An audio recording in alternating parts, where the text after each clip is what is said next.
அதை அப்படியே கொஞ்சம் எழுதுங்களேன். அந்த இது இப்பதான் லிங்க் இப்பதான் ஜாயிண்ட் ஆச்சு பிள்ளைகள் இவ்வளவு நேரத்துக்கு பிறகு 25 நிமிஷம். கவரேஜ் பிரச்சனை. கவரேஜ் இருக்குது, காட்டுது இல்ல, வர மாட்டேன், ஜாயிண்ட் ஆக மாட்டேங்குது. இல்ல கொஞ்சம் எழுதுங்களேன், கொஞ்சம் சுத்திட்டு இருக்குது. எழுது, படிப்போம். அதை மட்டும் போய் எழுதுங்க. நீங்க ஆரம்பிங்க, நான் படிப்பிக்கிறேன்.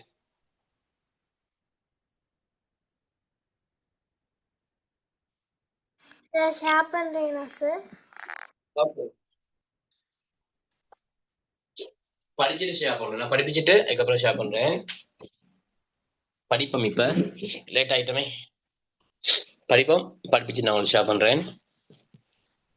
பிள்ளைகள் அடிக்கடி கட்டாகமா இருக்கும்னு நான் நினைக்கிறேன். ஏன்னா இன்னைக்கு சரியான மழை லைட்டா பெய்யுது. ஆனா அறவே முழுமையா சுத்தி நனைஞ்சு வந்துட்டேன். இப்ப நனைஞ்ச பிறகுதான் இப்பதான் வந்து கொஞ்சம் ஜாயிண்ட் ஆனிச்சு. இவ்வளவு நேரம் 25 நிமிஷம் ட்ரை பண்ணி வந்துட்டேன். உங்களோட சாரும் கால் பண்ணா ஜாயிண்ட் ஆகலன்னு சொல்லி. Okay right. நாங்க படிப்பு மண்டை கடைசியா நாங்க மட்பாண்ட கைத்தொழில் படிக்கணும், மட்பாண்டம் ஆரம்பிக்கணும். அதுக்கு முன்னுக்கு படிப்பிச்சதுல ஏதாவது சந்தேகம் இருக்குதா கேட்கறதுக்கு உங்களுக்கு? ஏதாவது இருக்கா பிள்ளைகள்?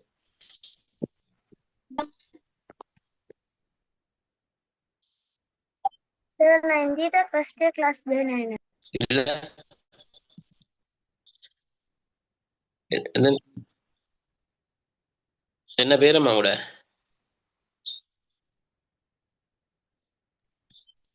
என்ன பேர்? பேர சொல்லுங்க. என்ன சார்? இன்னைக்கு ஜாயிண்ட் ஆனது யாரு? எங்க ஊரம்மா கூட? ஊர் எங்க கூட?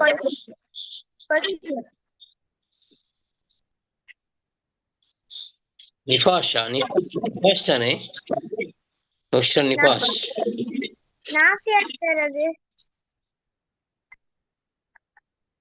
அது என்ன? ரைட். எங்க ஊரும் கூட? கொழும்பு. ஓகே, உங்களோட ஊர் கேட்டேன், நீங்க சொல்ல. ரைட். ஓகே, சாத்விகா என்ன சொல்ல போறீங்க? பேசுங்க சாத்விகா. கொழும்பு. ஓகே ஓகேம்மா. சார் நானும் இந்த சாத்விகா. கிளாஸ். Yes sir. நான் பேச கேக்குதா சார்? Yes sir. யார் உங்களோட பேர் என்ன? ஒரு நிமிஷம் இருக்குமா. ஜெயானி. ஜெயானி எங்க ஊரும் கூட? ஜெயானி கொழும்பு. எங்க ஊரும் கூட? ஜெயானில ஜெயானி புதுசா இருக்கேன்னு சொன்னாங்க இன்றைக்கு. எங்க உங்களோட ஊர்? கொழும்பு சார். நாங்க நிறைய படிச்சிட்டோம். இன்னைக்கு அடுத்த கட்டம் போய்கிட்டு இருக்கிறோம் திரும்ப. ஓகேம்மா, ஓகே ரைட். சரி, தொடர்ந்து படிப்போம், ரிவிஷன் செய்வோம். அப்போ உங்களுக்கு படிச்ச விஷயங்கள் விளங்க வரும். இன்றைக்கு சாத்விகா, சொல்லுங்க சாத்விகா, என்ன பேச போறீங்க? களிமண் தொழில்நுட்பம் சார். சாத்விகா, அன்னைக்கு படிச்சோம். Yes sir. ரைட். ஓகே, சொல்லுங்க. நவீன மனிதர்கள் புராதன காலத்திலிருந்து கற்றுக்கொண்ட முக்கிய கைத்தொழிலாக மட்பாண்ட கைத்தொழில் விளங்குகிறது. மட்பாண்ட கைத்தொழிலுக்கு முக்கியம் பெற்றமைக்கான காரணம் இலகுவில் கிடைக்கக்கூடியது. அது மட்டும் இல்லாம இலகுவில் கையாளக்கூடியதாகவும் இருந்தது. ஆரம்ப காலத்தில் மட்பாண்டங்களை எவ்வாறு உறுதியாக்கினர் என்று சொன்னா, வெயிலில் காய வைத்துதான் மட்பாண்டங்களை உறுதியாக வைத்திருந்தாங்க. ஆரம்ப காலத்தில் உற்பத்தி செய்யப்பட்ட மட்பாண்டங்கள் உற்பத்தி என்னன்னு சொன்னா, சட்டி, பானை, கோப்பை, நீரை சேகரித்து வைக்கும் மட்பாண்டங்கள் போன்றவற்றை தயாரித்தாங்க. மட்பாண்ட கைத்தொழிலுக்கு பிரதானமாக பயன்படுத்தப்படும் உபகரணம் வனைதல். ருவன் வெளிசாய அமைக்கும் போது செங்கல் உற்பத்தியாளர்களை அழைத்து கலந்துரையாடிய மன்னன் துட்டகைமுனு மன்னன். அனுராதபுர காலத்துல செய்யப்பட்ட செங்கலின் இயல்புகள் எவ்வாறு இருந்ததுன்னு சொன்னா, குறைந்தளவு நீரை உறிஞ்சி கொள்ளும் தன்மையை கொண்டது, உறுதியான பாரம் தாங்கும் திறனை கொண்டதாக, அனுராதபுர காலத்தில் செய்யப்பட்ட செங்கல் இருந்திருக்கு. Good evening okay sir. Good evening Abdul Kadir. Okay right. இப்போ அன்னைக்கு நாங்கள் படித்த அந்த மட்பாண்ட கைத்தொழிலில் புராதன காலத்தில், அதாவது முன் வரலாற்று காலத்தில், ஆரம்ப வரலாற்றுக்கு முற்பட்ட காலத்தின் இறுதி பகுதி, அதாவது முன் வரலாற்று காலத்தின் ஆரம்பத்தில் இந்த மட்பாண்ட பாவனை அதிகரிச்சதுன்னு சொல்லியும் பயன்படுத்தப்பட்டதுன்னு சொல்லியும் அது இலகுவாக கையாளக்கூடியது, இலகுவாக கிடைக்கக்கூடியது, அதனால மட்பாண்டங்களை அதிகமாக பயன்படுத்தி இருந்தாங்கன்னு சொல்லி படிச்சிருந்தோம். அதுல குறிப்பா இந்த வனைதல் சில்லு,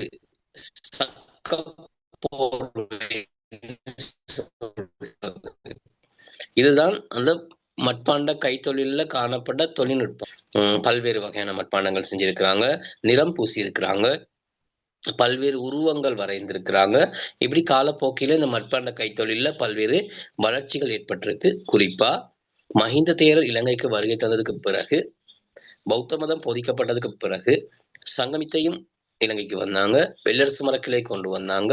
அவங்க வரும்போது அவங்களோடு 8 குயவர் குலங்களை சேர்ந்தவர்கள் இலங்கைக்கு வருகை தந்ததாக சொல்லப்படுது. இந்த 8 குயவர் குலங்களை சேர்ந்தவங்க இலங்கைக்கு வருகை தந்த போது இலங்கையில மட்பாண்ட கைத்தொழில் வேகமாக அவங்க வந்ததுக்கு பிறகு வளர்ச்சி அடைஞ்சிருக்குது. பல்வேறு வகையான மட்பாண்டங்கள் செய்யும் தொழில்நுட்பம் வளர்ச்சி அடைஞ்சிருக்குது. இங்க மேல பாத்தீங்கன்னு சொன்னா இது இந்த பெரிய ஒரு மண் முட்டி வாய்ந்த ஒரு மட்பாண்டத்தின் தான். இதுல பெரும்பாலும் என்ன செஞ்சிருப்பாங்கன்னு சொன்னா நீரை சேமிப்பதற்கு அவங்க பயன்படுத்தி இருப்பாங்க இல்லையா. நிறைய நீர் சேமிச்சு வைக்கிறதுக்காக பயன்படுத்தி இருப்பாங்க. நிறைய ஆய்வுகள் மூலம் அது கிடைக்க பெற்றிருக்கிறது. ஆரம்பத்துல மட்பாண்டங்கள் செய்யும் போது தீயில சுற்றுறதுக்கு முதல்ல வெயிலில காய வச்சு சரியாக பதப்படுத்தி எடுத்தாங்க. பிறகு கொஞ்சம் வளர்ச்சி அடைஞ்சு, தொழில்நுட்பம் வளர்ச்சி அடைஞ்சதுக்கு பிறகு இவங்க இது என்ன பண்றாங்கன்னா நெருப்புல சுட்டு சூளை அமைத்து அதுல சுட்டு பயன்படுத்தி இருக்கிறாங்க, பதப்படுத்தி இருக்கிறாங்க. அதனால அந்த மட்பாண்டங்கள் மிகவும் உறுதியானதாக மாறி இருக்கிறது. இது நிறைய அகல்களை கிடைக்க பெற்றிருக்குன்னு சொல்லி சொல்லப்பட்டிருக்கிறது. சரி, அடுத்தது இந்த செங்கலோடு உற்பத்தி அப்படிங்கிற விஷயம் ஒன்று நாங்க இன்னைக்கு படிக்கணும். இதுல பாருங்க 2 வகையான செங்கல் இருக்குது. இதுல இந்த மேல உள்ள பெரிய செங்கல் வந்து அனுராதபுர காலத்துக்குரியது. அடுத்த செங்கல் வந்து தற்காலம், இப்போது நாங்க பயன்படுத்திக் கொண்ட செங்கல்களாக இருக்கிறது. ஆனா ஆரம்ப காலத்துல ஆமா சார், நாங்க இந்த செங்கல் ஓடு உற்பத்தி எல்லாம் படிச்சிட்டோம் சார். இன்றைக்கு வந்து உலோக தொழில்நுட்பம். ஓகே, இதை கொஞ்சம் மேலோட்டமா சொல்லிட்டு வந்துடுறேம்மா. கொஞ்சம் மேலோட்டமா இன்னைக்கு புதிதாக வந்திருக்கிறாங்க 2 பேர், அவங்களுக்கும் சேர்த்து ஞாபகப்படுத்திட்டு வரேன். அப்ப இந்த செங்கல்ல வந்து பாத்தீங்கன்னு சொன்னா இந்த அனுராதபுர காலத்தில் அமைக்கப்பட்ட செங்கற்கள் நீரை குறைவாக உறிஞ்சக்கூடியது, அதிகமான பாரத்தை தாங்கக்கூடியது. ஏன்னா அந்த நேரம் கட்டப்பட்ட அந்த ருவான்வெளி சாய உள்ளிட்ட தாது கோபுரங்கள் மிக பிரமாண்டமானவை, மிக பெரிது. அந்த பிரமாண்டமான அந்த தாது கோபுரங்கள், அரச மாளிகை, கட்டப்பட்ட கட்டிடங்கள் எல்லாமே பெரும்பாலும் அனுராதபுரம் பொன்னுரை காலத்தை ஒப்பிட்டு பார்க்கிற நேரம்ல அரச மாளிகை சிறிதாகத்தான் இருந்தது. அதுதான் செய்து மிக பிரமாண்டமானதாக காணப்பட்டது. அரசர்கள் சுகபோக வாழ்க்கை வாழ்ந்ததாக எங்கேயுமே சொல்லப்படல. குறிப்பா முதலாம்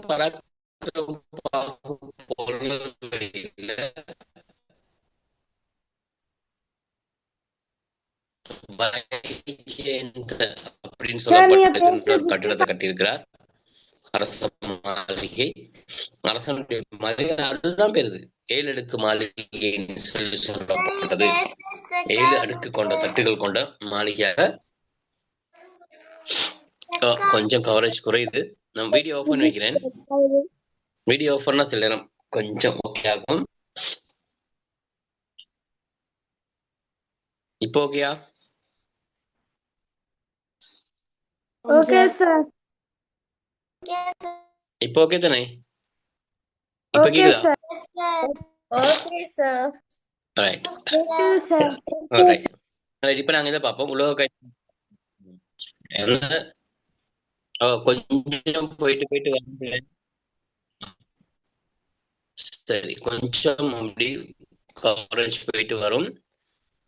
கட்டாக தான் சரி. நமக்கு இந்த பாருங்க மேல உலோக தொழில்நுட்பத்துல பாருங்க, தொல்பொருள் அகழ்வுகளின் போது கண்டெடுக்கப்படுற நேரம் அதெல்லாம் குறிப்பா தங்கம், வெள்ளி, செப்பு, தகரம் இதெல்லாம் உலோகத்தோடு சம்பந்தப்பட்டது. ரைட். இலங்கையில மேற்கொள்ளப்பட்ட தொல்பொருள் ஆய்வுகளிலிருந்து கிமு 3ஆம் நூற்றாண்டிற்கு முற்பட்ட காலத்தில் இருந்தே இரும்பு, செம்பு போன்ற உலோகங்கள் பயன்படுத்தப்பட்டு வந்துள்ளமை தெரிய வருது. ஆரம்ப காலத்துல இருந்து இலங்கையில இந்த இரும்பு, செம்பு போன்ற தொல்பொருள்கள், உலோகங்கள் பயன்படுத்தப்பட்டு வந்திருக்கிறது. அதுதான் நாங்க இன்றைக்கும் என்ன செய்யறோம், பயன்படுத்தி கொண்டிருக்கின்றோம். எனினும் கிறிஸ்துக்கு முன் 3ஆம் நூற்றாண்டில இருந்து விவசாய தொழில் வளர்ச்சியுற்றமை, நகரமயமாக்கல் அதிகரித்தமை, கட்டடவாக்கத்துறை வளர்ச்சி. உங்கள்கிட்ட கேட்கலாம், இலங்கையில உலோக பாவனை அதிகரிச்சதுக்கு என்ன காரணம் அப்படின்னு கேட்டா, குறிப்பா இரும்பு உற்பத்தி அதிகரிச்சதுக்கு காரணம் என்னன்னா, இந்த விவசாய தொழில் வளர்ச்சி அடைஞ்சது, நகரமயமாக்கல் அதிகரித்தது, கட்டடவாக்கத்துறை அதாவது கட்டடங்கள் கட்டுறது அதிகரித்தது. இதனால என்ன செஞ்சிருக்காங்க, இரும்பு பாவனை இலங்கையில அதிகரிச்சிருக்குது. ரைட். இந்தியாவினுடைய தொழில்நுட்ப முறைகள் நாட்டினுள் வேகமாக பரவியமை போன்ற காரணங்களால் உலோக தொழில்நுட்பம் பல்வேறுபட்ட உலோக வகைகளின் பாவனையும் வேகமாக விருத்தியுற்றன. சரி, அந்த இந்தியாவினுடைய தொழில்நுட்ப முறைகள் நாட்டினுள் வேகமாக பரவியமை போன்ற காரணங்களால் உலோக தொழில்நுட்பமும் பல்வேறுபட்ட உலோக வகைகளின் பாவனையும் வேகமாக என்ன செய்து விருத்தியுற்றிருக்கு. கிமு 2ஆம் நூற்றாண்டில் இருந்து கிபி 2ஆம் நூற்றாண்டு வரை ஆண்டுகள் ஞாபகம் வச்சுக்கொள்ளுங்க. நான் ஆண்டுகள் என்ன செய்யறேன்னா கேட்கறது இல்ல, ஆண்டு கேட்கப்படாது. இருந்தாலும் எந்தெந்த காலகட்டங்கள் அது கிறிஸ்துக்கு முன் கிறிஸ்துக்கு பின் என்பது ஓரளவு ஞாபகம் இருக்கணும். நூற்றாண்டு வரை கிமு 2ஆம் நூற்றாண்டுல இருந்து கிபி 2ஆம் நூற்றாண்டோட மிக நீண்ட காலம் இல்ல, நீண்ட காலம் இந்த குகை கல்வெட்டுக்கள் பல இடங்களில் பரவலாக பொறிக்கப்பட்டுள்ளன. ஏன்னா ஆரம்ப காலத்துல பிக்குமாறுகளுக்கு குகைகள் தான் தானமாக வழங்கப்பட்டது. அந்த குகைகள் தானமாக வழங்கப்படுற நேரம் அதுக்கு எந்த காலத்துல தானம் வழங்கப்பட்டதுன்னு சொல்லி எழுதப்பட்டிருக்கும். கல்லுல செதுக்கி வச்சிருப்பாங்க, கல்வெட்டுக்களாக இருக்கும். அப்ப அதை வச்சுதான் என்ன செய்யறாங்க என்பது பிரதான கால ஆய்வுகள் மேற்கொள்ளப்படுகிறது. கல்வெட்டுகளையும் உருவாக்குவதற்காக இரும்பினாலும் உருக்கினாலுமான கருவிகளின் பயன்பாடு அதிகரித்து சென்றன. என்ன சொல்ல வராங்கன்னு சொன்னா, இந்த குகைகளை அமைக்கிற நேரம் அதுல எழுதணும். இப்ப செதுக்கணுமே கல்ல செதுக்கிறதுக்கு இவங்க இரும்பு உருக்கு பயன்படுத்தி இருக்கிறாங்க. இரும்புக்கும் உருக்குக்கும் வித்தியாசம் ஒன்று இருக்கும். இரும்பு கொஞ்சம் கரல் பிடிக்கக்கூடியது, உருக்கு கரல் பிடிக்காதது இல்லையா? உங்க வீட்டுல கேட்டீங்கன்னா சொல்லுவாங்க உருக்கு இரும்புக்கும் இருக்க வித்தியாசம். இரும்பிலிருந்து தரமானதாக உற்பத்தி செய்யப்படுகிறது. கழிவுகள் அகற்றப்பட்டினால் பட்டு பயன்படுத்தப்பட்டால் உருக்குன்னு சொல்றது. அவை நீண்ட காலம் நிலைத்து நிற்க கூடியவை. சரி, அவ இந்த கல்வெட்டுக்களை பொறிக்கிறதுக்கு, கல்லை செதுக்கிறதுக்கு இவங்க என்னத்தை பயன்படுத்தியிருக்காங்கன்னா, இந்த இரும்பையும் உருக்கையும் பயன்படுத்தி தான் கற்களை செதுக்கி இருக்கிறாங்க.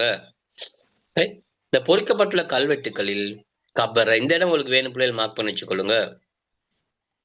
சரி, கபரைன்னு சொல்றது கொல்லர் அல்லது கம்மாளர். யாரு? நீங்க கொல்லர் கேள்விப்பட்டிருப்பீங்க. நீங்க இருக்கிற பகுதிகளில் இந்த கொல்லன் பட்டறை அப்படின்னு சொல்லி கேள்விப்பட்டிருப்பீங்க.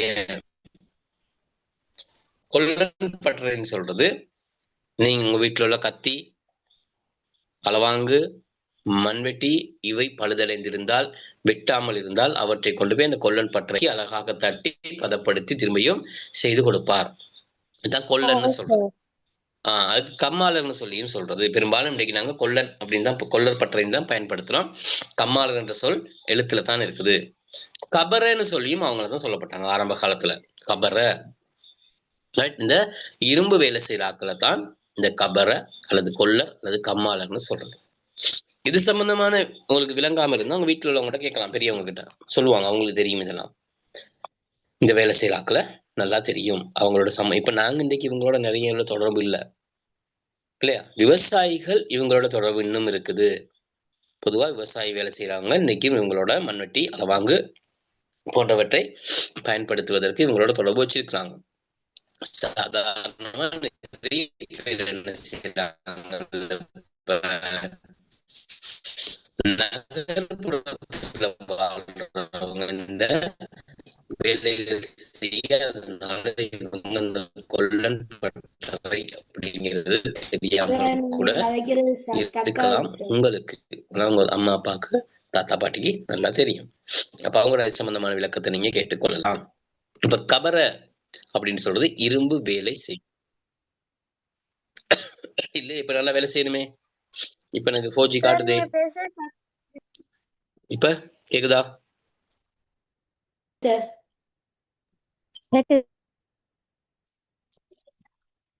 இப்போ ஓகேயா? ஓகே என்ன சார். இருக்கும் பிள்ளைகள்? எந்த கவரேஜ்? சரி சரி, ஓகே ஓகே ஓகே, ரைட். இல்ல பாருங்க, அடுத்தது இந்த தம்பகர அப்படின்னு சொன்னா செப்பு கம்மாளர், செப்பு வேலை செய்யறாக்கள். செப்புன்னு சொன்னா தங்கம் போலவே இருக்கும், இருக்குதானே? தங்கம் போலவே இருக்கும். அது செய்யறவங்க செப்பு. அந்த விளக்கெல்லாம் செய்வாங்க, கோவில் விளக்கு வீட்டுல வச்சிருப்பீங்க, கோவில் மணி எல்லாம் செப்புல செய்வாங்க, தோடு செய்வாங்க, மாலை செய்வாங்க, செப்புலையும் இருக்குது தானே. பித்தளைன்னு சொல்றோம், அதான் செப்பு கம்மாளர். ஓ, தோபஸ் அப்படின்னு சொல்றது தகர கம்மாளர், தகர வேலை செய்தாக்களை தோபஸ்ன்னு சொல்றாங்க. அப்ப தங்கம் செய்தாக்களை ரன் கருவான். சரி, ரன் ரன் கருவான் சொல்றது தங்க வேலை செய்தாக்கள். சரியா? இந்த ஒவ்வொரு முக்கியமான இடங்களை பிள்ளைகள் மார்க் பண்ணி கொள்ளுங்க. சரி, பாருங்க, இந்த ராசரட்டை நாகரிக காலத்தில் இரும்பு, செம்பு, வெள்ளி, தங்கம் போன்ற உலோகங்கள் பாவனையில் இருந்து வந்துள்ளன.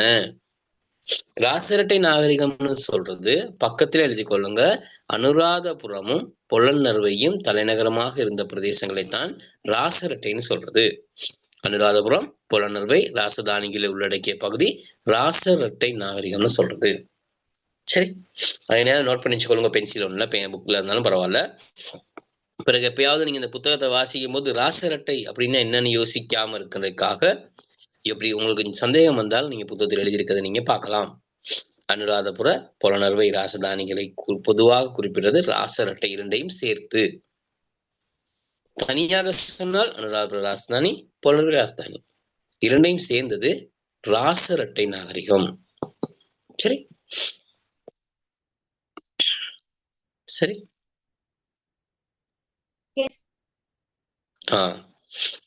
இதுல பாத்தீங்கன்னா என்பன இருந்தே பெற்றுக்கோ. இரும்பு, செம்பு, வெள்ளி என்பன கண்டுபிடிக்கப்பட்டு பெறப்பட்ட சில தகவல்கள் கிடைக்கப்பெற்றன்னு சொல்லியிருக்காங்க.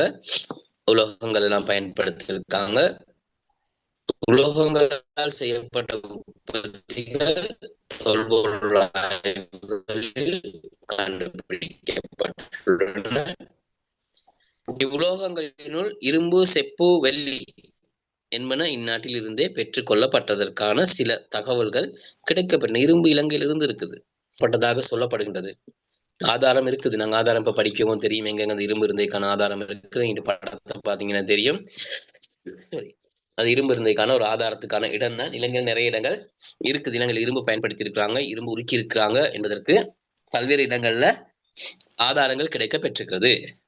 அதுல பாருங்க, 1994 ஆண்டில் அனுராதபுர அபேகிரி விகாரை பிரதேசத்தில் பொய்கை ஒன்றை அகழ்ந்த போது 370 தொடக்கம் 438 கிராம் நிறை அளவுகளில் உள்ள 5 தங்க துண்டுகள் கிடைக்கப்பெற்றுள்ளன.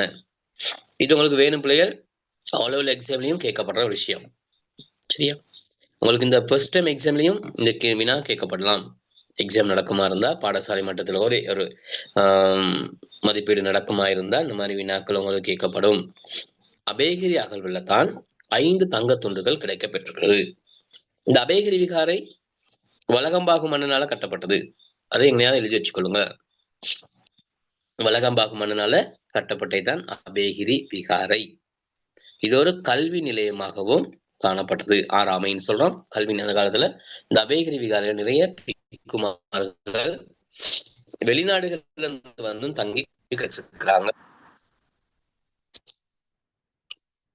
சரி, பாருங்க, அத்தோடு தங்க நாணயங்கள் பலவும் கிடைக்க பெற்றுள்ளன. இவ்வாறான துண்டுகள் 5ம் ஏதாவது ஆழம் குறைந்த அச்சு ஒன்றில் தட்டையாக வார்க்கப்பட்டு உருவாக்கப்பட்டிருக்கலாம். சரியா? ஏதோ ஒரு அச்சில போட்டு உருக்கி பயன்படுத்தி இருக்கிறாங்க, உருவாக்கி இருக்கலாம்னு சொல்றாங்க. அந்த காலத்துல அப்ப தொழில்நுட்பம் இருந்திருக்குது, அச்சு பயன்படுத்தி இருக்கிறாங்க.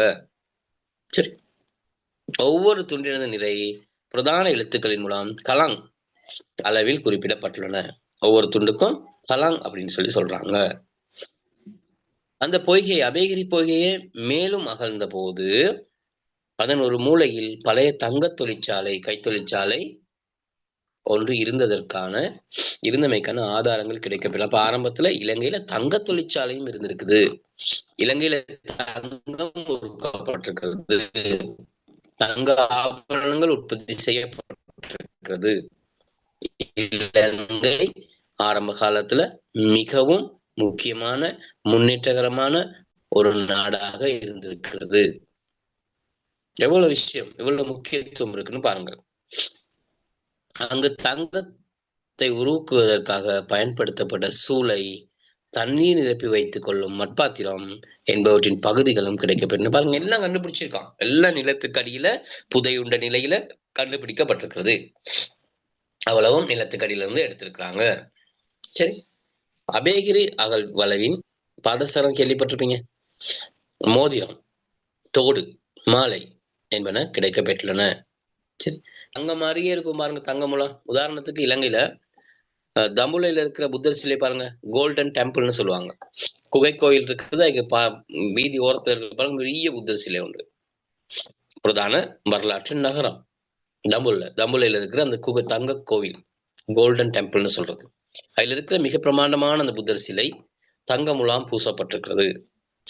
தலதா மாளிகையினுடைய தலதா மாளிகையினுடைய கூரையிலையும் தங்க முலாம் பூசப்பட்ட ஒரு பகுதி இருக்குது. மிக நீண்ட காலத்துக்கு முன்னுக்கு நான் நினைக்கிற மாதிரி முன்னாள் ஜனாதிபதியாக இருந்து சந்திரிகா பண்டார் நாயக்க குமாரதுங்க காலத்துல தங்கம் பூசப்பட்டு தங்கம் போல அமைக்கப்பட்ட ஒரு கூரை இருக்குது. இன்றைக்கு அது கலர் நிறம் மாறி இருக்கா இல்ல தங்கத்திலே செஞ்சிருக்காங்கன்னு தெரியல. ஆனா அப்படி ஒரு நிலை அங்கு இருந்தது. அப்ப தங்க முலாம் என்பது நீங்க கேள்விப்பட்டிருப்பீங்க.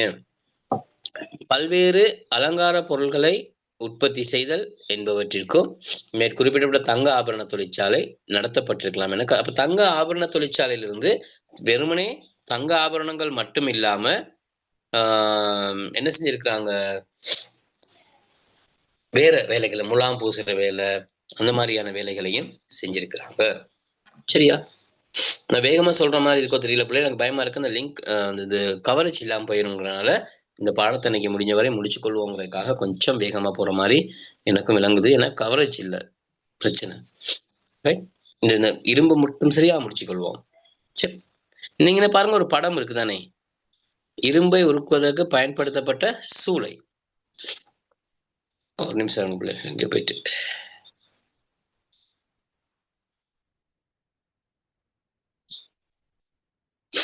இந்த இருக்கு. இந்த இரும்பை உருக்குவதற்கு பயன்படுத்தப்பட்ட சூளைன்னு சொன்ன என்னன்னா, இது பாருங்க ஒரு ஓடம் போல இருக்குதானே. இதுல இந்த இது நான் கொஞ்சம் கலர் பண்ணி காட்டுறேன். நீங்க இதை கலர் பண்றதெல்லாம் ஒண்ணும் இல்லை. நான் கலர் பண்ணி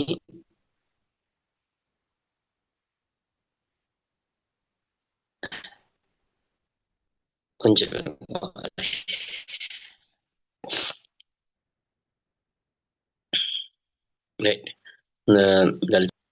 இது என்னன்னா, இதுதான் ஓடம் மாதிரி அமைச்சிருக்கிற ஒரு சூளை, மண்ணில் அமைச்சிருக்கிறாங்க, தோணி மாதிரி அமைச்சிருக்கிறாங்க. இது உள்பகுதியில நெருப்பு எரியுது, இந்த மாதிரி காட்சி இருக்குது. இது இப்ப செய்து காட்டியது எங்களுக்கு. இது பிரதான காலத்துல உள்ளது இல்ல, இது மாதிரி செஞ்சிருக்கிறாங்க. இந்த இடத்துல இந்த மாதிரி ஒண்ணு கண்டுபிடிக்கப்பட்டிருக்கிறது. இதுல என்ன வேலைன்னு சொன்னா, இது தோணி மாதிரி அமைச்சிட்டு இதுல ஒவ்வொன்றும் மண்ணாலான குழாய்கள் பொருத்தி இருக்கிறாங்க. ஏன் இந்த மண்ணாலான குழாய்கள் பொருத்தி இருக்காங்கன்னா, இவங்க இந்த தோணி ஆழமா இருக்கும், ஓரளவுக்கு உள்ளுக்கு குழி மாதிரி இருக்கும், அதுக்குள்ள விறகு போட்டிருக்காங்க. யக்கட மரம் அல்லது ஏதோ ஒரு மரம் அப்படின்னு சொல்லப்படுற ஒரு மரத்தை வெட்டி அந்த மரத்தை எரித்து பெறப்பட்ட கறி. நீங்க சிரட்டை கறி பார்த்திருக்கீங்களா பிள்ளைகள்? எல்லாரும் பெரும்பாலும் சிரட்டை கறி கண்டிருப்பீங்க. சிரட்டையை எரித்து பெறப்பட்ட கறி கடைகள்ல விற்கிறாங்க. அந்த சிரட்டக்கரியை வாங்கிட்டு போயிட்டு அந்த தங்க வேலை செய்யறாக்கள் பாருங்க, அல்லது நான் சொன்ன மாதிரி முதல்ல இரும்பு வேலை செய்யறாக்கள், இந்த கபர் அல்லது கொள்ளர்னு சொல்றாக்கள், அதை நெருப்பத்தை வச்சாங்கன்னா ரொம்ப நேரம் என்ன செய்யணும், தணல் இருக்கும், எரியும், நல்லா நெருப்பு நிற்கும். அதை ஊதி ஊதி என்ன செய்வாங்கன்னா தங்கத்தையோ அல்லது இரும்பையோ பதப்படுத்த, அந்த தட்டுறதுக்காக பழுக்க வைக்கிறேன்னு சொல்றது, அந்த வேலைக்கு செய்வாங்க, உருக்குறைக்காக செய்வாங்க. அந்த மாதிரி இந்த மரத்தை என்ன செய்யறாங்க, எரித்து பெறப்பட்ட அந்த கரிய இந்த சூளையில கீழே விடுறாங்க, கீழே போடுறாங்க, உள்ளுக்குள்ள போடுறாங்க. போட்டுட்டு இரும்பு தாது படிந்த கற்களை கொண்டு வந்து, இரும்பு தாது படிந்த கற்கள் அவங்களுக்கு தெரியும், இந்த கற்கள் தான் இரும்பு தாது இருக்குன்னு கண்டுபிடிச்சிருக்கிறாங்க பிரதான காலத்துல. அதுக்கு சொல்றது ஹெல்மனைட், ஹேமடைட்னு சொல்றது. சில இல்மனைட், ஹேமடைட்னு சொல்லப்படும். இந்த இரும்பு தாது படிந்த கற்களை கொண்டு வந்து அதை சின்னதா உடைச்சி அந்த எரிச்சு போட்ட கறி இருக்கும் தானே, அதுக்கு மேல போட்டுட்டு தீ மூட்டுறாங்க. அப்ப தீ மூட்டுற நேரம் அந்த தீ உள்ளுக்குள்ள விறகெல்லாம் இந்த கறி எரியணுமா இருந்தால் இந்த குழிக்குள்ள என்ன செய்யணும், ஓடத்துக்குள்ள காற்று போகணும். இப்ப சுற்றி சுவரா அமைச்சிட்டோம்னு சொன்னா உள்ளுக்கு காத்து போறதுக்கான வழி இல்ல. அப்ப உள்ளுக்கு மைக்ரோஃபோனுங்க, உள்ளுக்கு காத்து போகணும் இருந்தா சுற்றி என்ன செஞ்சிருக்காங்க, இந்த பாருங்க இந்த இடத்துல துளைகள் வச்சிருக்கிறாங்க. அப்ப காற்று என்ன செய்யும், இந்த துளைகள் வெளியாக இந்த ஓடத்துள்ளுக்கு போகும். இது சுற்றி இருக்கும், இரண்டு பக்கம், இந்த பக்கம் அப்படியே இருக்கும். அப்ப சுத்தி இருக்கிற நேரம் காற்று ரெண்டு பக்கமும் அந்த ஓடத்துக்குள்ள போற நேரம் உள்ளுக்கு இருக்கிற அந்த கறி என்ன செய்யும், வேகமாக எரியும்.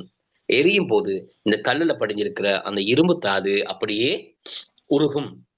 உருகி அந்த ஓடத்துக்குள்ள படியும். பிறகு தீ அணைஞ்சதுக்கு பிறகு அந்த இரும்பை எடுத்து அதை எடுத்து என்ன செய்வாங்க, அவங்களுக்கு பொருத்தமான வகையில இரும்பு பிறகு உருக்கி அவங்க ஆயுதங்களை செய்யறதுக்கு பயன்படுத்தினாங்க. இதுதான் தொழில்நுட்பம். இன்றைக்கு பல்வேறு முறைகள் இருக்குது, இன்றைக்கு இதை பயன்படுத்துறதுக்கு பல்வேறு முறைகள் இருக்குது, மின்சாரம் இருக்குது, அதை பயன்படுத்திடலாம். ஆனா பிரதான காலத்துல பயன்படுத்தின தொழில்நுட்பம் தான் இது. இந்த இரும்பை உருக்குறதுக்கு அவங்களுக்கு எவ்வளவு வெப்பம் வேணும்னு சொன்னா 1538 பாகை செல்சியஸ் வெப்பம் வேணும். உருக்குறதுக்கு அவங்களுக்கு வேணும் 1538 பாகை செல்சியஸ். இவ்வளவு வெப்பம் இருந்தாதான் உருக்க முடியும். நாங்க வீட்டுல தண்ணி சுட வைக்கிறோம் தானே கட்டில, அதனுடைய அந்த 100 பாகை செல்சியஸுக்காக நாங்க இவ்வளவு நெருப்பு எரிக்க வேண்டி இருக்கும் போது இந்த இரும்பை உருக்குறதுன்னா எவ்வளவு எடுக்கணும், 1538 பாகை செல்சியஸ் வெப்பம் எடுக்கணும். என்றால் அந்த நெருப்பு அணையாமல் தொடர்ந்து என்ன செய்யணும், எரியணும். அதுக்குதான் அவங்க என்ன செஞ்சாங்க, அந்த வேலையை இந்த துளைகள் எல்லாம் வச்சு சுற்றி பத்த வச்சாங்க. அப்ப அந்த அடுப்பு என்ன செய்யும், எரிஞ்சுக்கிட்டே இருக்கும். ஆக இரும்பு தாது கொஞ்சம் கொஞ்சமாக உருகி படியும். சரியா விளங்கிச்சா பிள்ளைல நான் சொன்ன விஷயம்? விளங்கிட்டா?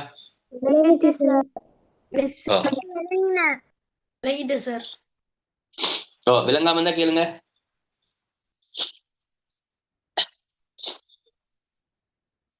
Excuse me sir. ஆமா, இந்த வேலை எந்த இடத்துல எல்லாம் செய்வாங்க சார்? இது செய்யப்பட்ட இடம் வந்து ஒன்று சமநல வெவ, சப்ரகமோ மாகாணத்துல சமநல வெவங்கிற இடத்துல இந்த இரும்பு சூளை கண்டுபிடிக்கப்பட்டிருக்கு. இன்னும் 2 இடங்கள் இருக்குது.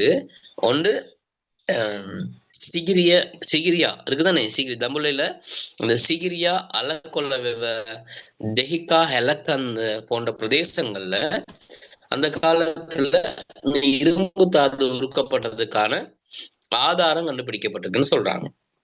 அங்கெல்லாம் இந்த மாதிரி இரும்பு உருக்கி இருக்கிறாங்க. இந்த சமநல வெவங்கிற இடத்துல இப்ப நெருப்ப இவ்வளவு நேரம் தொடர்ந்து எரிய வைக்க முடியாது தானே, அதனால என்ன பண்ணிருக்காங்கன்னா 2 மலைகளுக்கு இடையில காற்று, எந்த நேரமும் காற்று வீசுற இடத்துலதான் சூளை அமைச்சிருக்கிறாங்க. அமைச்சு அப்ப மாலை நேரம் அமைத்து இந்த இரும்பு தாதெல்லாம் கட்டெல்லாம் போட்டுட்டு பத்த வச்சிருவாங்க, நெருப்பு எரிப்பாங்க, தீ மூட்டுவாங்க. அந்த வீசுகின்ற காற்று தொடர்ந்து அடுத்த நாள் வரை வீசுகின்ற காற்று என்ன செய்யும்னு சொன்னா அந்த சூளையை அமர விடாமல், அணைய விடாமல் எரித்து கொண்டே இருக்கும். அப்ப இரும்பு தாது உருகிடும். அப்படியான ஒரு நுட்பம் இந்த காலத்துல பயன்படுத்தப்பட்டிருந்தது. ரைட்? ஆமா. இதுக்கு முதல் கிளாஸ்ல ஏதாவது வர்க்ஸ் தந்திருக்கீங்களா? அந்த எழுத கொடுத்ததான் இருக்கும், பிள்ளைகள் எழுதி இருப்பாங்க, போன கிழமையும் எழுதி இருப்பாங்க. முதல் பாடம் முடிஞ்சதோட இந்த பிடிஎஃப் ஃபுல்லா நான் போட்டு விடுறேன். அப்ப உங்களுக்கு பார்த்து இது முடிச்சதுக்கு பிறகு நாங்க முதல் பாடம் முடிச்சதுக்கு பிறகு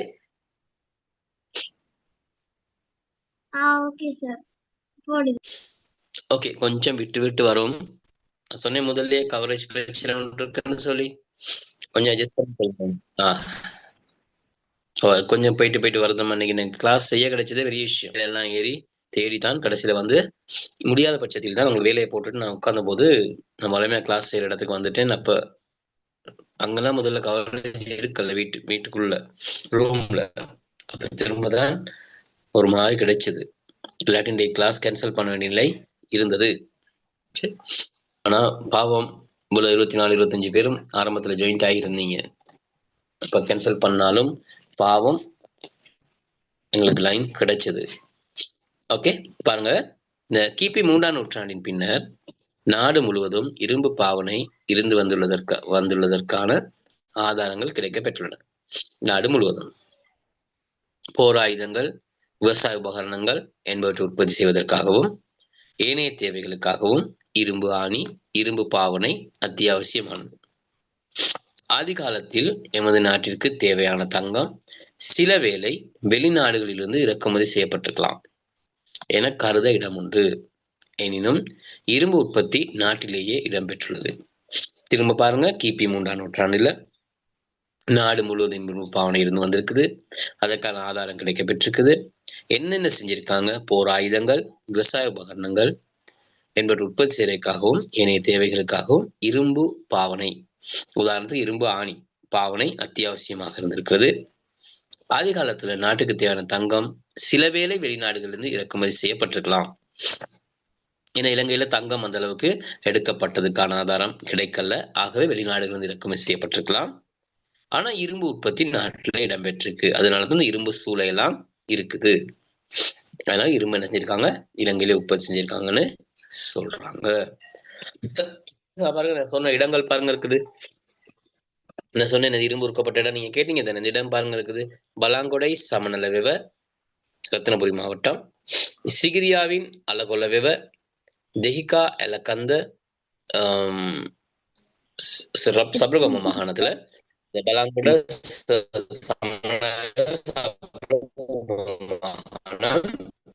எக்ஸ்கியூஸ் மீ சார்.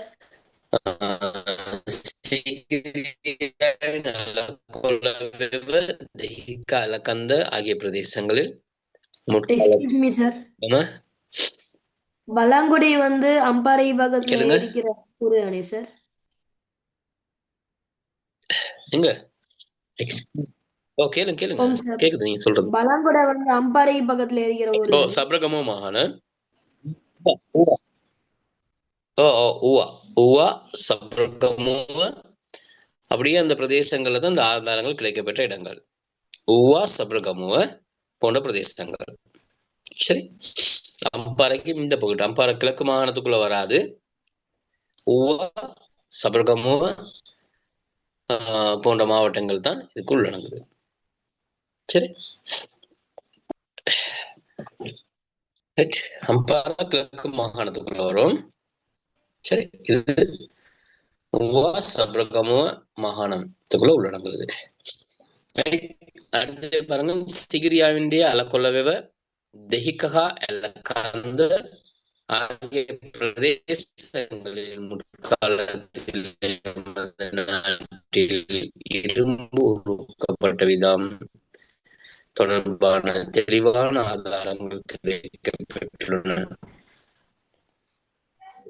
ஒன்று பலாங்கொட சமநலவெவ, சிகிரியாவின் அலக்கொல்லவெவ, தெஹிகா எலகந்த போன்ற பிரதேசத்துல முற்காலத்துல இரும்பு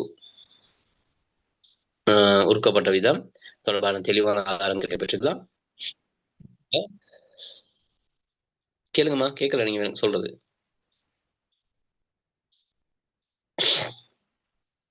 ரைட், எல்லாம் பாருங்க. இரும்பு தாதை கொண்ட கற்களை தூளாக்கி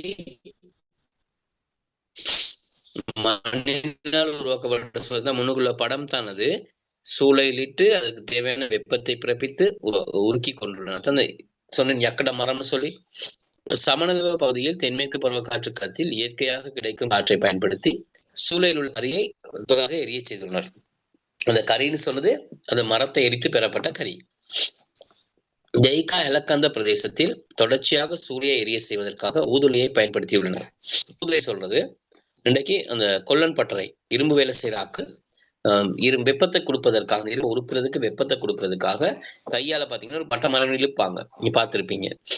அந்த மாதிரி ஒரு பொருளை வச்சு அதுல என்ன செய்யறாங்க, செயற்கையாக காற்றை அதுல கொடுத்து அந்த ஸ்டூல்ல எரிய வைக்கிறாங்க. சரி. இவ்வாறு இயற்கையான கற்களில் அடங்கியுள்ள இரும்பு தாதை சூடாக்கி சுத்தப்படுத்தி தேவையான இரும்பை உற்பத்தி செய்து கொள்வதற்கான பொருத்தப்படாத தொழில்நுட்பத்தை பிரதான இலங்கையர் பெற்றிருந்தனர் என்பது இவங்க மூலம் தெரிய வருகிறது. அப்ப இலங்கையில பிரதான காலத்துல இரும்பு தொழில்நுட்பம் இருந்தது. அந்த இரும்பு தொழில்நுட்பம் எப்படி இருந்தது? தங்கம் இருந்தது. தங்கம் வெளிநாடுகளிலிருந்து இறக்குமதி செய்யப்பட்டதாக சொல்லப்படுகிறது. ஆனா வெள்ளி, செப்பு, இரும்பு போன்றவை இலங்கையிலே பயன்படுத்தப்பட்டிருக்கிறது. அதற்கான ஆதாரங்கள் கண்டுபிடிக்கப்பட்டிருக்கிறது. தங்க தொழிற்சாலை இருந்ததுக்கான ஆதாரங்கள் கண்டுபிடிக்கப்பட்டதாக சொல்லப்பட்டிருக்கிறது. அதே நேரம் தங்க தொழிற்சாலை ஒன்று இருந்ததுக்கான ஆதாரமும், அங்கே நீரை சேமிச்சு வைக்கிறதுக்கான ஒரு பாத்திரம் இருந்ததையும் அங்க கண்டுபிடிக்கப்பட்டிருக்கிறதா சொல்லியிருக்கிறாங்க. ஒவ்வொரு விஷயமும் இதுல நிறைய தகவல் இந்த இரும்பு தொழில்நுட்பத்துல படிச்சிருக்கிறோம். இப்ப புத்தகம் கையில எல்லாத்தையும் இருக்கும். இரும்புலோக கை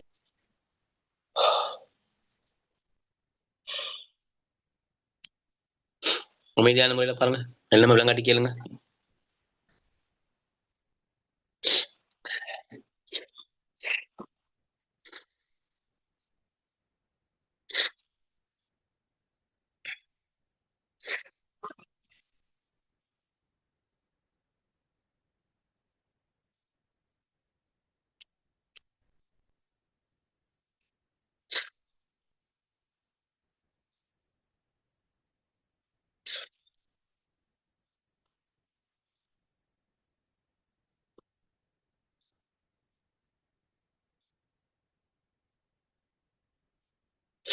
எல்லா பக்கம் வாசிங்க. புக் வச்சிருக்கீங்க எல்லாரும் கையில? இல்ல சார். இல்ல சார். ஏன் புக் கொடுக்கல என்ன உங்களுக்கு? இல்ல இல்ல சார். சார். இல்ல சார். ஏன் பிள்ளைகள் புக் வந்துட்டுமே, இங்க 8 புத்தகம் எல்லாம் வந்துட்டே. ஏன் எங்களுக்கு டவுன்லோட் பண்ண கொடுக்கல சார். புத்தகம் வரலன்னு தான் சார் சொன்னாங்க. புக் புத்தகம் வரலன்னு சொன்னாங்க சார். 5 பேருக்கு கொடுத்து போட்டு எங்களுக்கு கொடுக்கல சார் அவங்க. கொஞ்சம் பேர் இருந்தாங்க சார் கொடுத்து. 10 பேருக்கு இல்ல சார். ஓகே, உங்களோட ஃப்ரெண்ட்ஸ் யாரும் இருந்தா, சொந்தக்கார பிள்ளைகள் அல்லது தெரிஞ்சவங்க இருந்தா அவங்கள்ட்ட வாங்கிடுங்களேன். அவங்க பாவித்த சார் எங்க புத்தகம். கிளாஸ்ல யாருக்குமே கொடுக்கல சார். புத்தகம் ரிட்டர்ன் ஏன் ரிட்டர்ன் பண்ணலையா? புத்தகம் பழையாக்கள் தெரியல போடுங்க. சார், கிரேட் யாருமே 8ல கொடுக்கல. புக் ஒன்று டவுன்லோட் பண்ணுங்க. நான் இந்த புக்கை குரூப்ல போடுறேன். சரி சார். நினைச்சேன் கிரேட் 9க்கு போட்டு விட்டு நான் உங்களுக்கு புக் இருக்கும்னு நினைச்சேன். நான் இன்னைக்கு போட்டுட்டு நம்ம எடுக்க. ஓகே, வாசிங்க. எப்படி மெதுவா வாசி பாருங்க. விலங்கு தானே, ஜூம் பண்ணி பார்க்கலாம் தானே உங்களுக்கு?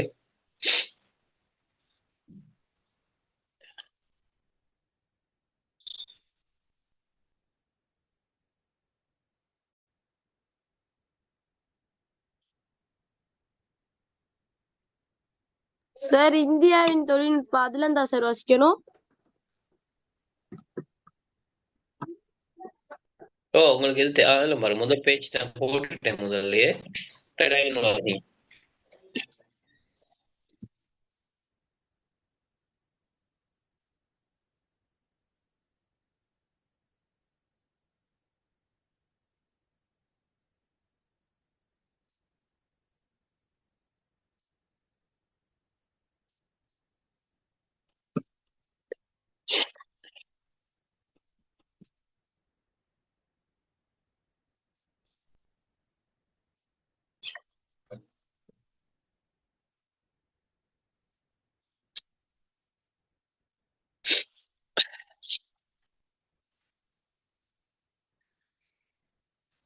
ஓகே பிள்ளை, நான் வீடியோ ஆன் பண்ணி பார்க்குறேன். கரெக்டாக தெரியல.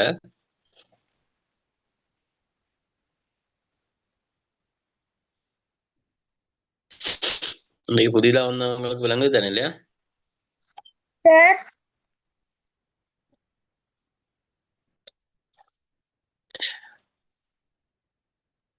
நுஷான், நிஃபாஷ், நிஃப்ராஷ் விளங்குதா உங்களுக்கு? சார் விளங்குது சார். அடுத்த ஒருத்தர் வந்தோம்.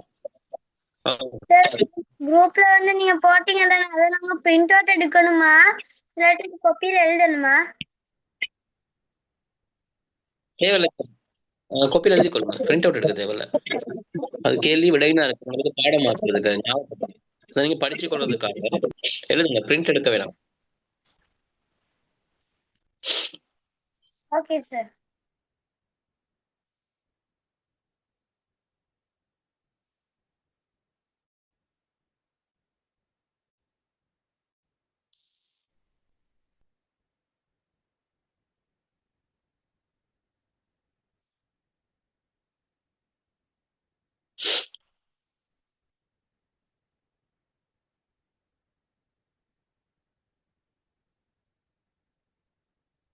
ஸ்லோமிஜன் வவுனியாவில் மழை பெய்யுதா? வவுனியா பக்கம் சிரோமிஜன் மழை பக்கம். மழை பெய்யுதா வவுனியா பக்கம்? என்ன சார்? வவுனியால மழை பெய்யுதான்னு கேட்டேன். இல்ல சார். ஓகே, எங்களுக்கு மழை பெய்யுது. பதிலையும் வரேன் சார். மழை இல்லையா? சார் அக்குருணை மலை சார். அக்குருணை மலை. சார் கல்முனையில மலையாம் சார். சார் எல்லா பக்கம் நாடுல பெரும்பாலான பகுதியில மழை பெய்யுது. சார் நீங்க எந்த ஊர்? நான் கண்டி திகன.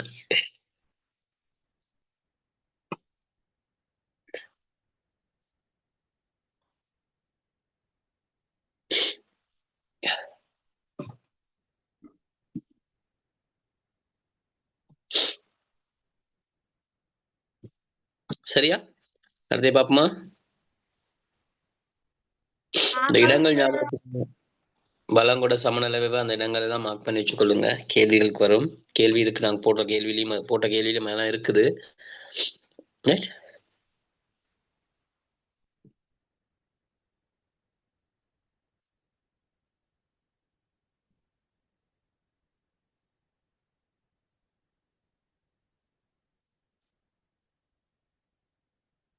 ரைட்.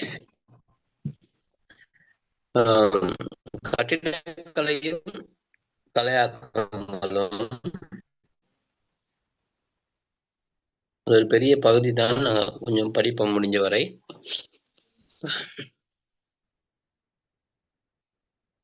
கேள்வி உங்களோட குரூப்ல இருக்கனால அதை பிறகு உங்களுக்கு எழுதி கொள்ளலாம். நான் கொஞ்சம் படிச்சு கொள்வோம். லிங்க் கட் ஆகும் வரை படிப்போம் கொஞ்சம்.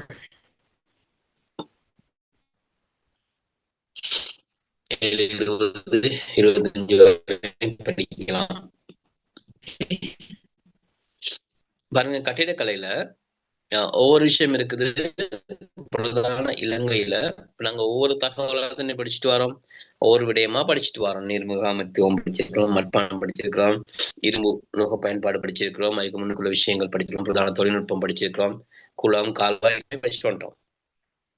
எல்லாம் படிச்சுட்டு வர நேரம் ஒவ்வொரு விஷயத்திலையும் இலங்கையில எப்படி முக்கியத்துவம் பெற்றது, இலங்கையில என்னென்ன சிறப்பம்சங்கள் இருந்தது, இலங்கை எமது வீடு பயன்படுத்தப்படுகின்ற வீட்டுல பயன்படுத்தப்பட்டு கட்டடக்கலையில பயன்படுத்தப்பட்ட விஷயங்கள் தான். பாருங்க, வாஸ்து சாஸ்திரம் என்பது வீடு, கட்டடம் போன்ற நிர்மாணத்துறை சார்ந்த ஒரு கலை அம்சமாகும். இந்த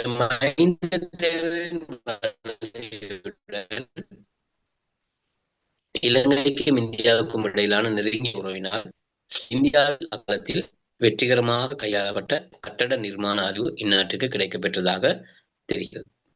இந்தியாவில் கட்டட நிர்மாண அறிவு தான் இலங்கைக்கு மெட்டலை நிர்மாணங்களில் பெரும்பாலானவை தேவநம்பிச மன்னன் காலத்துக்கு பிற்படுவையாகும். ஏன் இலங்கையில் உள்ள கட்டடங்கள் தேவநம்பிதீச மன்னனுக்கு பிற்பட்டது சொல்றோம்? என்ன காரணம்? கிரேட் 8 பிள்ளைகள் நீங்க சொல்லுங்க, உங்களுக்கு என்ன காரணத்தினால தேவநம்பிதீசனை சொல்றோம் அவருக்கு பிற்பட்டதுதான் இலங்கையில கட்டடக்கலை வளர்ச்சி அடைஞ்சதுன்னு? என்ன காரணம்?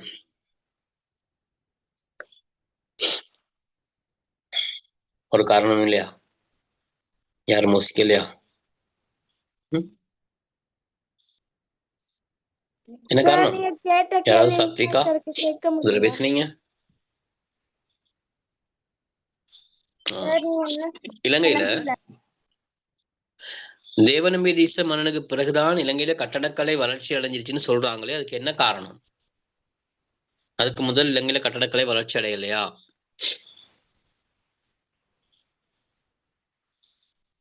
அதான் கேள்வி. சார் தேவநம்பிய தீசன் ம் இலங்கைக்கு பௌத்த மதத்தை கொண்டு வந்துட்டாலியா சார்? Right, very good.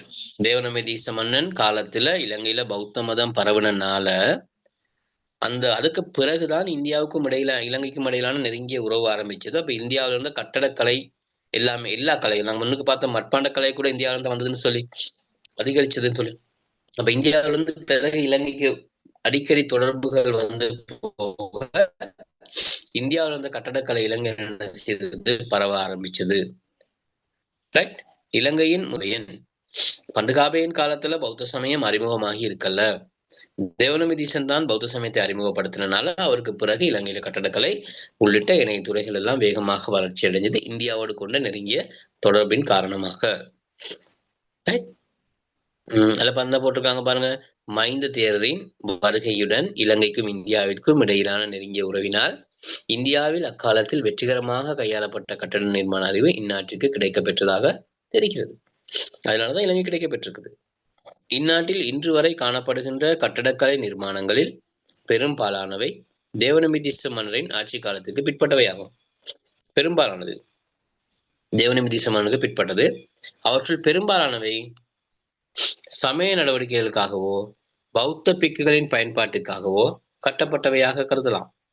ஒன்று சமய நடவடிக்கையாகும், இன்னொன்று பௌத்த பிக்குகளின் பாதுகாப்பிற்காக கட்டப்பட்டவையாக இருக்கலாம். அப்படித்தானே? தாது கோபுரங்கள் தானே கட்டினாங்க, தான சாலைகள் கட்டினாங்க, ஆறாமைகள் கட்டினாங்க, இதெல்லாம் அடுத்தது கட்டடங்கள் கட்டினாங்க. அரச சமயம் சார்ந்து சமயம் சாராது திரும்பி நாங்க படிக்க போறோம், அது என்னன்னு சொல்லி தனித்தனியா படிக்க போறோம். ரைட். இதுதான் இலங்கையில கட்டடக்கலையினுடைய முதலாவது கட்டம். இப்ப நாங்க ஒவ்வொரு கட்டடத்தையும் படிக்க போறோம், சமயம் சார்ந்த சமயம் சாராத. பாருங்க, கட்டடக்கலை நுட்பங்கள்ல ராசரட்டை காலத்துக்குரிய கட்டட நிர்மாணங்களை இரண்டாக வகுத்து நோக்கலாம். ராசரட்டை நாகரிகத்துக்குரிய கட்டட நிர்மாணங்களை இரண்டாக வகுத்து நோக்கலாம்.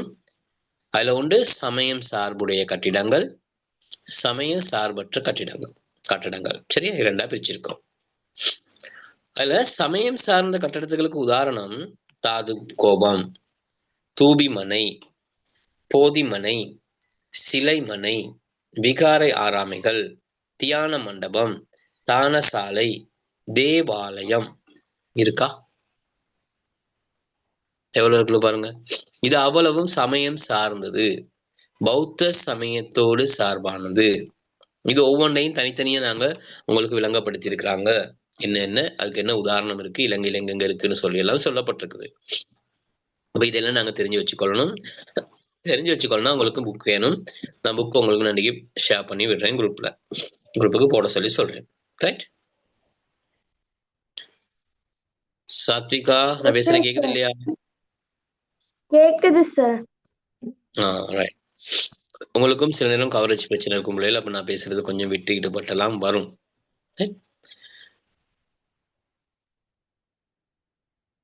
பாருங்க, சமய சார்பற்ற கட்டடங்கள்ல அரண்மனை, கோட்டை, வைத்தியசாலை, வீடு, மலசல கூடம் இதெல்லாம் சமய சார்பற்ற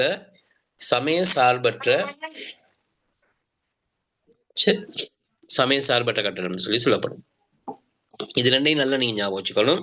உங்களுக்கு ஒரு பேப்பர்ல கேள்வி வந்தா சமய சார்பான கட்டிடங்கள் அல்லது சமய சார்பான கட்டிடங்கள் 3 குறிப்பிடுக, சமய சார்பற்ற கட்டிடங்கள் 3 குறிப்பிடுகன்னு கேட்பாங்க. சில நேரம் ஒன்வேர்ட் ஆன்சர்ல சமயம் சார்ந்த கட்டடங்கள் 3 போட்டு ஒரு கட்டடம் சமயம் சாராத கட்டடம் போட்டுட்டு உங்களுக்கு கேட்கலாம், இதில் சமயம் சாராத கட்டிடம் எது அப்படின்னு ஒரு கேள்வி கேட்கலாம். அப்ப அதுக்கு நாங்க நல்லா தெளிவா நீங்க இருக்கணும். தெளிவா இருந்தா தான் விடை செய்ய முடியும், விடை எழுத முடியும். ரைட்? தாது கோபுரங்கள்ல பாருங்க. பாருங்க, இலக்கிய மூலாதாரங்களின் படி நுஷான் 7:25 முடிப்பேன். சரி, உங்களுக்கான நோன்பு ஸ்டார்ட் இல்லையா? நாளை அல்லது நாளை மறுதினம் நோம்பு ஸ்டார்ட் பண்றோம் இல்லையா? ஓகே, பார்ப்போம். எஸ் நாளை அல்லது நாளை மறுதினம் இல்லையா? சார் அதுக்கு டைம் மாறுபடுமா சார்? இல்ல இல்லையா, டைம் மாறுபடுறதுனா இல்ல, எல்லாம் டைம் மாறுபடாது. மாறுபடுன்னு சொன்னாரு சார். சொன்னாரா? எப்படி சொன்னாருன்னு தெரியல. என்ன மாதிரி சொன்னாங்க? 7:15 இருந்து சார் 8:15 இருந்து சார், அதுக்கப்புறம் சார் 9 மணில இருந்து 9 எப்படின்னு சார் சார். சரி பார்ப்போம், டைம் டேபிள் போடுவாங்க தானே, பார்ப்போம். சரி, இப்ப 6 மணிக்கு இல்லைன்னு சொன்னாங்களா? Yes sir. சரி, நான் நோம்பு நீங்க பள்ளி போற டைம் இல்லையா நோம்பு. சரி பாப்போம், சொல்லு ஏதாவது மாற்றம் ஒன்று இருக்கும். தாது கோபுரங்கள் நாங்க பார்த்துக்கொள்வோம் பாருங்க. இலங்கையில் கட்டப்பட்ட முதலாவது தாது கோபுரம் தூபாராம. இதுதான் இலங்கையில கட்டப்பட்ட முதலாவது தாது கோபுரம். தேவநமிதீச மன்னனால் அனுராதபுரத்தில் கட்டப்பட்டது தூபாராம தூபி. அதுக்கு பிறகு மிரிசவெட்டிய மகா தூபி அல்லது ருவான்வெளி சாய, அபேகிரி, ஜேத்தவன் எனும் பிரமாண்டமான தாது கோபுரங்கள் அனுராதபுரத்தில் கட்டப்பட்டது. தூபாராமன் சிறிய தூபி தான். பௌத்த சமயம் இலங்கையில் அறிமுகப்படுத்த பிறகு இப்ப தூபி ஒண்ணு கட்டணும். மைந்த தேரர் சொல்றாரு தேவநமிதீச மன்னனுக்கு பௌத்த சமயத்துக்கான தூபி ஒண்ணு கட்ட சொல்லி. இப்ப தேவநமிதீசன் கேட்கிறாரு என்ன மாதிரி தூபி எப்படி கட்டுறதுன்னு சொல்லி. அப்ப மைந்த தேரர் சொல்றாரு தானிய குவியல் மாதிரி தூபியை கட்ட சொல்லி. தானிய குவியல் எப்படி இருக்குமோ அது மாதிரி தானியங்களை குவித்து வைத்தால் எப்படி இருக்குமோ அப்படி கட்டுங்கன்னு சொன்னாரு. அப்ப அவங்க கட்டி முடிக்கும் போது அது நெற்குவியல் வடிவத்தில் இருந்ததாக சொல்லப்படுகிறது. பிறகு அந்த அனுராதபுரம் வீழ்ச்சிக்கு பிறகு மிக நீண்ட பிற்பட்ட காலத்துல அந்த காலகட்டத்துல அது துப்புரவு புனர் நிர்மாணம் செய்யப்பட்ட போது இப்போ அது மணி வடிவத்தில் காணப்படுகிறது. தூபாராமையினுடைய தற்போதைய வடிவம் மணி வடிவம். ஆனா கட்டப்படும் போது அது தானிய குவியல் நெற்குவியல் வடிவத்துல தான் கட்டப்பட்டது. பாருங்க, அனுராதபுரத்துல இருக்கிற புக் போட்டிருக்காங்களா? சரி, புக் சென்ட் பண்ணல தானே, இன்னும் சென்ட் பண்ணிருக்காங்களா? ஓ, யாரும் புக் சென்ட் பண்ணிருக்காங்க. யார் சென்ட் பண்ணிருக்கா? இல்ல, என்ன சென்ட் பண்ணல தானே? இல்ல, நான் சென்ட் பண்ணிடுறேன். சரி, அடுத்தே பாருங்க. அனுராதபுர காலத்தில் தலைநகருக்கு வெளி பிரதேசங்களிலும் பாரிய தாது கோபுரங்கள் கட்டப்பட்டுள்ளன. திசமகாராம, மெதிரிகிரிய, தீகவாவி, நீலகிரி போன்ற தாது கோபுரங்கள் இதுக்கு உதாரணம். இது உங்களுக்கு கேள்வி வரும். அனுராதபுரத்துல கட்டப்பட்ட தாது கோபுரங்கள், அனுராதபுர காலத்துல அனுராதபுரத்துக்கு வெளியில கட்டப்பட்ட தாது கோபுரங்கள் அப்படின்னு சொல்லி, அனுராதபுர காலத்துல அனுராதபுரத்துக்கு வெளியில கட்டப்பட்ட தாது கோபுரங்கள் என்னன்னு சொல்லி கேள்வி வரும். பாருங்க, பொலனறுவை காலத்திலும் இது போன்ற பெரிய தாது கோபுரங்கள் கட்டப்பட்டுள்ளன. பொலனறுவை காலத்திலும் பெரிய தாது கோபுரங்கள் கட்டப்பட்டிருக்குதான். சரி, அதுக்கு உதாரணம் பாருங்க, மேலோட படங்கள் எல்லாம் நீங்க பார்த்துக்கொள்ளும். என்னன்னு பார்ப்போம். பொலனறுவை கிரிவெகர, இது பொலனறுவை கட்டப்பட்டது. கிரிவெகர, தெமல மகாசாய், தெமல மகாசாய்ன்னு சொல்றது பராக்கிரமபாகு மன்னனத்துல கட்டப்பட்டது. இந்தியாவில் இருந்த தமிழ் கைதிகளை கொண்டு வந்து கட்டப்பட்டனால அது தெமல மகாசாயன்னு அந்த தமிழ் கைதிகளுடைய பெயர் வைக்கப்பட்டதாக சொல்லப்படுது. பராக்கிரமபாகு மன்னன் இந்தியாவுக்கு படையெடுத்து சென்று அங்கிருந்து தமிழ் கைதிகளை கொண்டு வந்து பிடிச்சி வந்தான், தமிழர்களை கைதிகளாக கொண்டு வந்தான். அவங்கள வச்சு கட்டப்பட்டதான் தெமல மகாசாய என்று ஒரு வரலாற்று தகவலும் இருக்குது. அதே மாதிரி தெதிகம கொட்டவேகர அப்படின்னு சொல்லப்படுகின்ற ஒரு விகாரையும் இருக்கு, தெதிகமையில கட்டப்பட்டது. அதுவும் முதலாம் பராக்கிரமபாகு மன்னனுடைய பிறந்த இடத்துல நினைவுக்காக கட்டப்பட்டது. தெதிகம கொட்டவேகர் அல்லது தெதிகம சூத்திகர சைத்தியன்னு சொல்லப்படும். சரி, இன்றைக்கும் அது இருக்குது. அதே மாதிரி யுத்தகனாவ தாது கோபம், ரன்கொத் விகாரை என்பவற்றை இதற்கான உதாரணங்களாக கொள்ளலாம். இந்நாட்டில் நிர்மாணிக்கப்பட்ட புகழ்பெற்ற தாது கோபுரங்கள் அமைத்த மன்னர்கள் கீழே அந்த அட்டவணைக்குள்ள இருக்குது. ஒன்று பேருக்கு பாருங்க. அனுராதபுரத்தில் தூபாராம தேவநமிதீச மன்னன், ருவான்வெளி சாய, மிரிசவெட்டிய துட்டகைமுன் மன்னன். துட்டகைமுன் 99 விகாரை. மைக் ஆஃப் பண்ணுங்களேன்.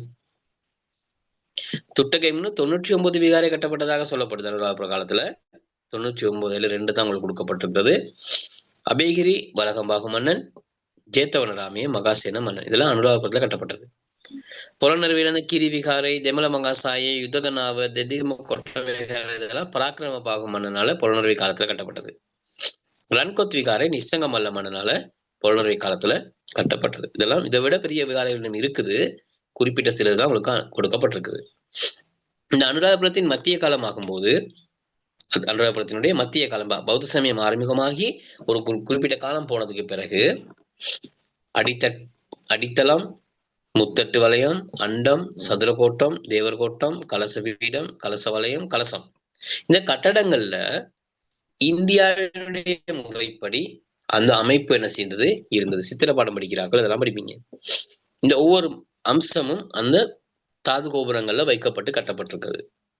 சரி, மேலும் தாது கோபுரத்தின் அழகை மேம்படுத்துவதற்காக அதனை அண்டி நாட்டிசையையும் நோக்கிய வண்ணம் நுழைவாயில்கள் 4 கட்டப்பட்டிருக்கு. தாது கோபுரத்தை சுற்றி 4 பக்கம் நுழைவாயில் கட்டப்பட்டிருக்கு. பக்தர்கள் வழிபட வர்றதுக்காக கட்டப்பட்டிருக்குது.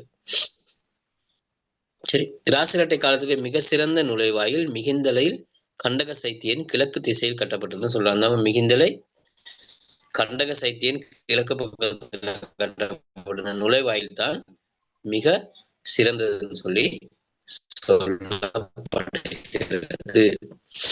சரி, இவ்வளவு தாது கோபுரம். தாது கோபுரத்துக்கு உதாரணம் உங்களுக்கு தெரியணும். சரி, முதல்ல கட்டப்பட்ட தாது கோபுரம் என்ன, அதுக்கு பிறகு கட்டப்பட்ட காலத்தானோட வெளியில கட்டப்பட்டதுன்னு சொல்லி குரூப்ல போட்டதை நீங்க எழுதுறீங்க, புத்தகத்தை நான் உங்களுக்கு போட்டு விடுறேன். சரியா? பாருங்க, வேற எதுவும் கேட்கணுமா? புதியவங்க, புதிதாக வந்தவங்க,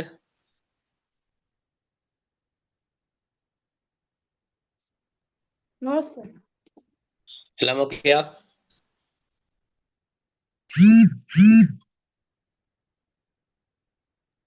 Yes, sir.